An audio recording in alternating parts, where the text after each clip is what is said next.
அவங்களுக்கு வந்து புவனேஸ்வரி அப்படின்னு சொல்லிட்டு ஒரு பெண்ணு. அப்புறம் வந்து அவளுக்கு வந்து இல்லற வாழ்க்கை சரியா அமையல. அதனால அவ வந்து கொஞ்சம் சீக்கிரமாவே மன வருத்தத்தில போயிட்டா. பட் அவங்களுக்கு வந்து இந்து அப்புறம் சொல்லிட்டு ஒரு பையன் இருக்காங்க. அதான் பேரன், பேத்தின்னு ரொம்ப சந்தோஷப்படுவாங்க அந்த குழந்தைங்க. இந்துவ அவங்களுக்கு ரொம்ப பிடிக்கும். அதனால இந்து, அப்புறம் இந்துவோட குழந்தையெல்லாம் பிறந்த பிறகு அந்த ஃபோட்டோஸ் எல்லாம் நெறைய அனுப்பிச்சாங்க. அவங்க அம்மாவோட கூட பிறந்த சகோதரிகள்லாம் அந்த பெரிய வீட்ல ஒண்ணா இருக்கிறத நான் பார்த்துருக்கேன். அதெல்லாம் பெரியம்மா, சின்னம்மான்னு ரொம்ப மரியாதை குடுப்பாங்க.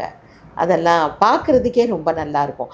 அதுலேயும் அக்கா வந்து ஒரு அதிர்ஷ்டக்காரி தான் சொல்லணும். அவங்கள யாருமே விட்டுட்டு போல. அவங்க கூடயே தான் அவங்க உறவு, சொந்தங்கள் எல்லாம் இருந்தது. ரொம்ப கிளாஸ் லிவிங். கடைசி வரைக்கும் அவங்க வந்து இளவரசி போல எப்படி அவங்க வாழ்க்கைய ஆரம்பிச்சா, அதே போல ராணி போல தான் அவங்க இருந்தாங்க. அவங்க வந்து பெரிய வீடு, பெரிய தோட்டம். அந்த தோட்டத்தில அவங்க அழகா அந்த BMW கார்ல பெங்களூர்ல வர்றது, சென்னையில வலம் வர்றதே அவ்வளோ அழகா இருக்கும்.